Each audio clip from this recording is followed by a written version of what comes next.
Olá pessoal, sejam todos bem-vindos ao Estúdio EPBR, direto da OTC Brasil 2023.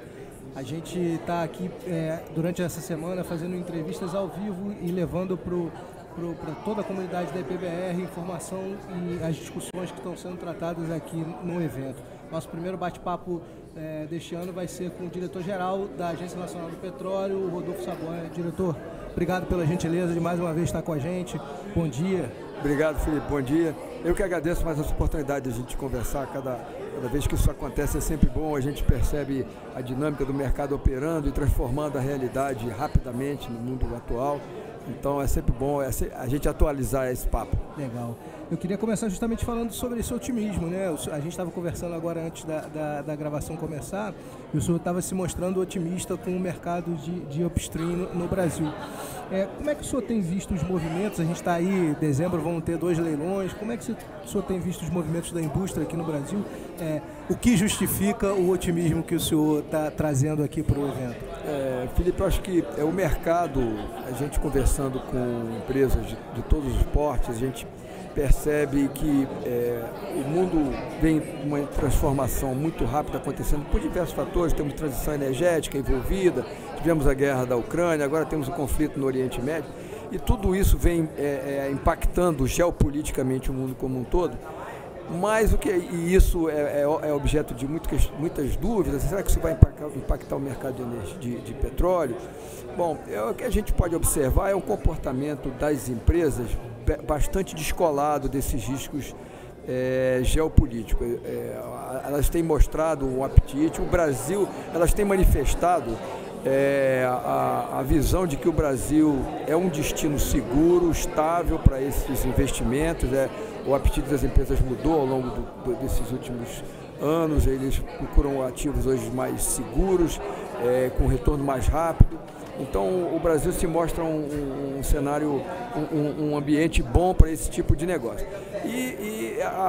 O que a gente percebe é que o secretário executivo da OPEP esteve aqui recentemente no Brasil, e eu acho que a entrevista que ele deu, ele traduziu algo que eu já percebia no comportamento do preço do barril, do Brent, que é o fato de que a OPEP está vigilante na estabilidade do preço do barril, de forma a garantir que não haja solavancos, apesar de toda a turbulência política ou geopolítica que possa acontecer.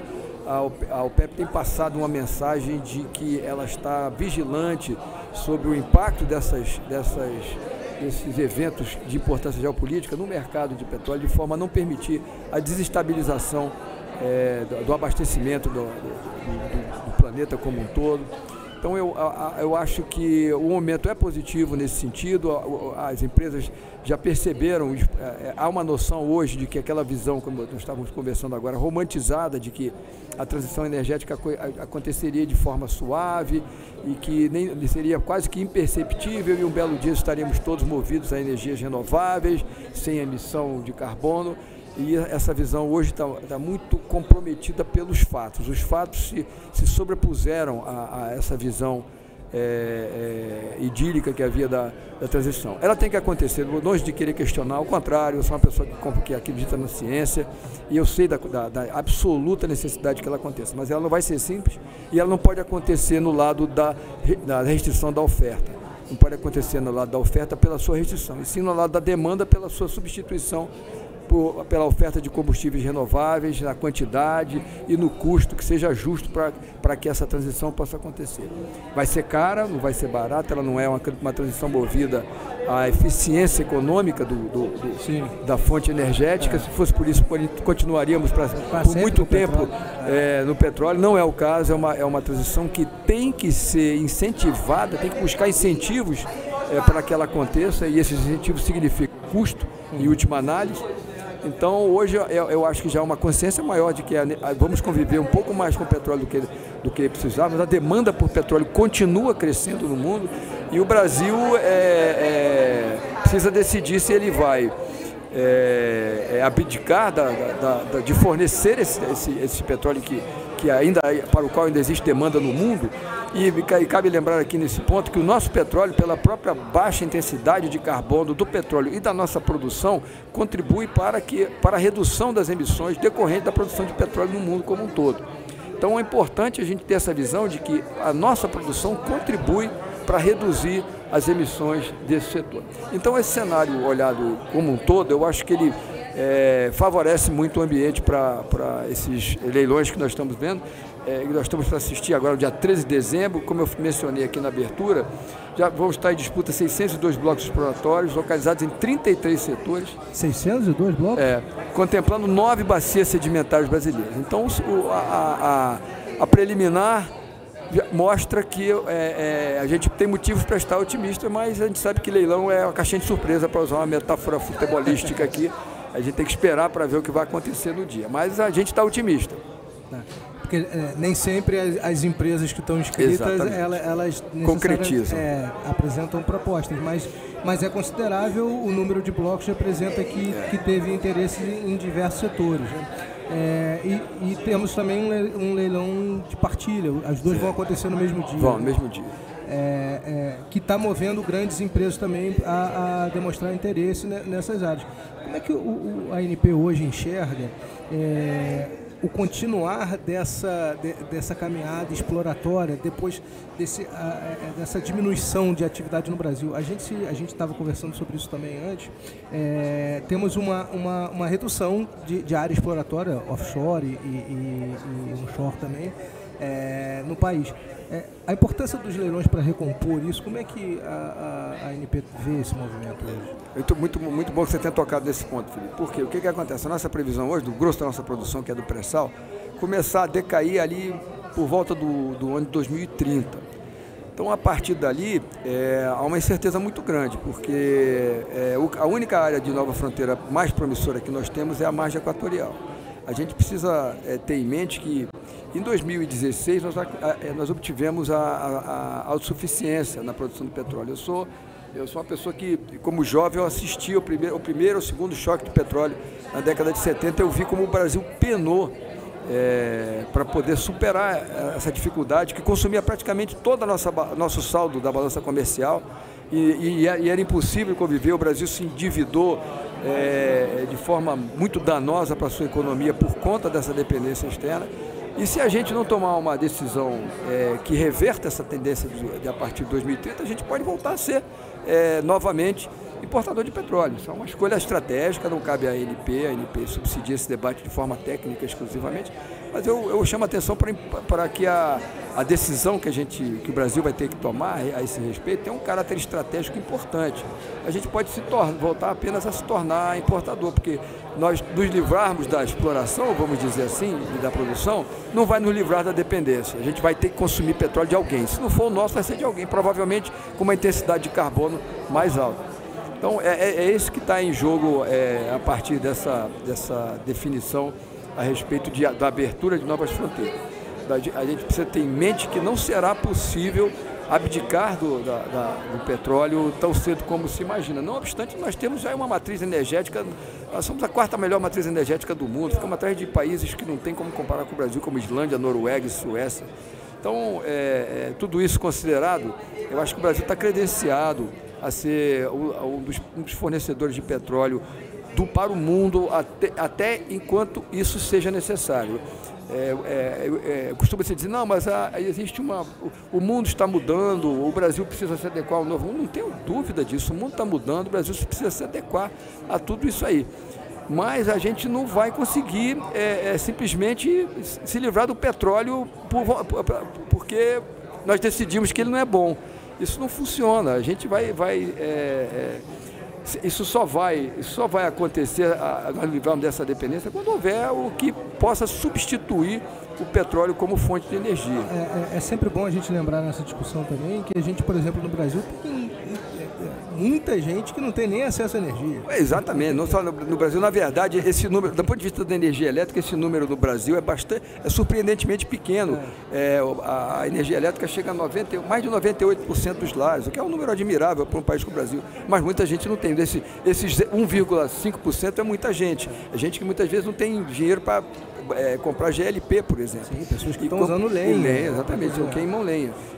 Mas tudo isso precisa ser pesado, a gente enxergar como é que pode essa transição acontecer de uma forma racional e não de uma forma emocional. A gente não vai conseguir se livrar do petróleo por vontade. Só se explora petróleo hoje porque há demanda. De que é a demanda? De todos nós estamos aqui, quem não está aqui, em qualquer lugar. Existe a demanda pelo petróleo. Mas o mundo está mudando, o Brasil tem que mudar, o Brasil vai mudar. Mas ele vai explotar, o petróleo não será necessário. Olha só, se acontecer isso, se o petróleo não for necessário, o risco está com as empresas que contrataram. Não se trata de uma escolha do país. Se tudo der certo, se essa visão funcional, que seria ótimo para o planeta, digamos que daqui a 20, 30 anos a gente não precise mais de petróleo, ótimo. O risco contratado estava com as empresas, elas estão pagando por esse risco. Então, eu não vejo nenhuma contradição entre fazer leilões e ao mesmo tempo, nós caminharmos na direção de políticas que fomentem a transição energética pela elevação da produção de fontes de energia renováveis. Não vejo contradição nenhuma. O senhor citou o caso, da visão romântica da transição. O senhor acha que depois da guerra da Ucrânia, a questão da segurança ficou mais importante nessa discussão? Ficou mais... Muito presente, especialmente na Europa, onde havia um drive pouco racional de como fazer a transição energética, com proibições que já estão começando a serem reconsideradas nesse momento, por inviáveis, não que ninguém queira, mas porque muitas vezes se tornam inviáveis. Então, eu acho que, sem dúvida nenhuma, a guerra da Ucrânia trouxe para os holofotes a questão de que a segurança energética tem que andar de braços dados com a transição energética. Elas não podem ser dissociadas. A segurança tem que ser levada com a mesma importância, sob pena de nós caminharmos em direção à pobreza energética, em direção a uma energia que vai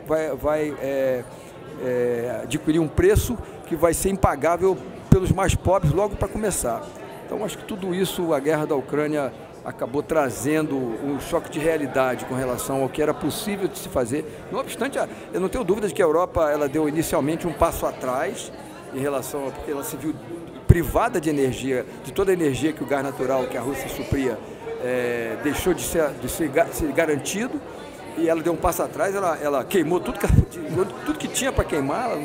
Não tinha como discutir isso naquele momento, mas ela vai dar 2 passos adiante. O investimento dela brutal, são países desenvolvidos, países ricos de uma maneira geral, e ela vai dar esse salto em direção à transição energética com mais impulso agora do que ela estava dando antes. Agora, é um movimento que a gente vê na geopolítica global, né, diretor? O governo Biden anunciou recentemente leilões de petróleo. Exato. A gente tem países europeus também anunciando. É um movimento que está todo mundo dando um passo atrás e olhando para a segurança, né?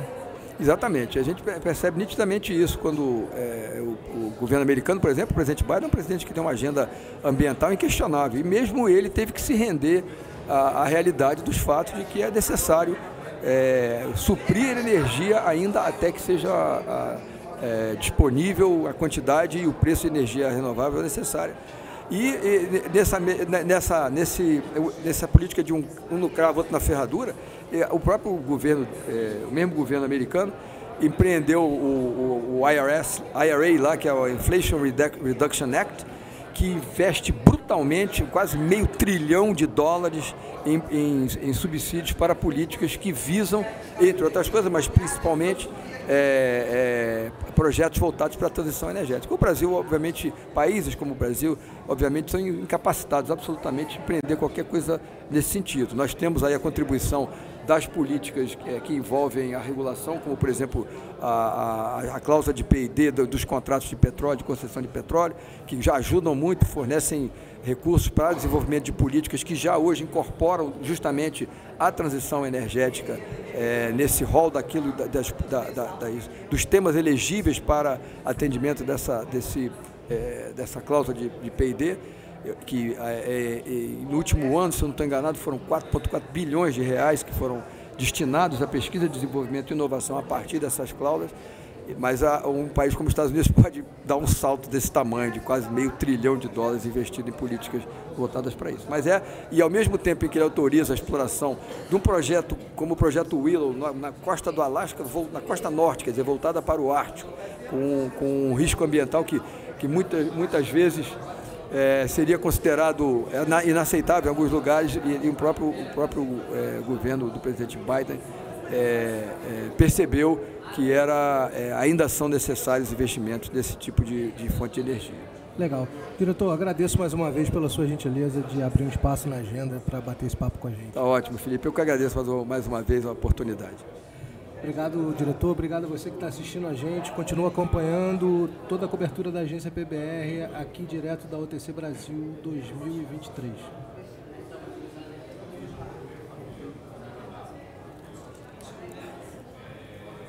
Tudo bem. Tá bom? Legal, muito legal.